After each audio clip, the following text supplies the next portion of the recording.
নতুন যন্ত্রপাতি ইয়ার্ড ও শেড যুক্ত হওয়ায় সক্ষমতা বেড়েছে চট্টগ্রাম বন্দরের রেড সি গেটওয়ে টার্মিনাল বা পতেঙ্গা কন্টেইনার টার্মিনালের।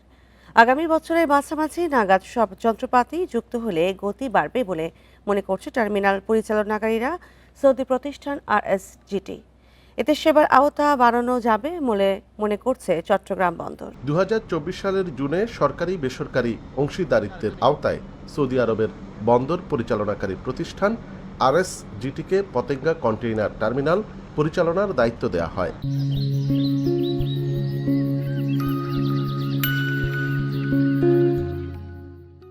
এ প্রক্রিয়ায় দীর্ঘমেয়াদে পরিচালনার জন্য বিদেশি প্রতিষ্ঠানকে দায়িত্ব দেয়া এটি প্রথম টার্মিনাল।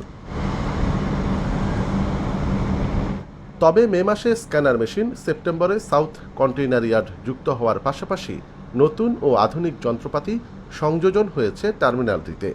এতে চলতি বছর 1,70,000 একক কন্টেইনার হ্যান্ডলিংয়ের কথা জানিয়েছে পরিচালনাকারী প্রতিষ্ঠান। আমাদের আরটিজি চলে আসছে এই অক্টোবর থেকে, এবং আরটিজিগুলো এখন অপারেশনাল।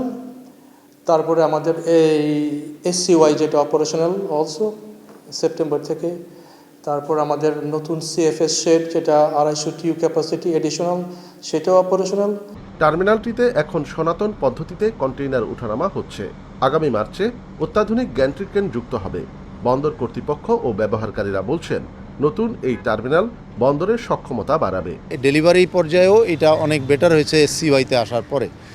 একটু LCL-গুলি নিয়ে আমাদের হয়তো একটু কমপ্লেন আছে, নাহলে মোটামুটি এখন আমরা মনে করি যে ওরা অনেক ইমপ্রুভ করেছে। পতেঙ্গা টার্মিনাল যে স্ক্যানার চালু করেছে, সেজন্য আমরা আমদানি রপ্তানিকারকরা সেখান থেকে সুবিধা পাচ্ছে। পতেঙ্গা কন্টেইনার টার্মিনাল এটা আমাদের সাথে একটা ভ্যালু এড করছে অবশ্যই, কারণ ওদের কন্টেইনার বৃদ্ধি পেলে ওভারঅল চিটং পোর্টের এফিসিয়েন্সিটা বৃদ্ধি পায়। যন্ত্রপাতি সংযোজনে প্রতিষ্ঠানটি $6,30,00,000 বিনিয়োগ করেছে।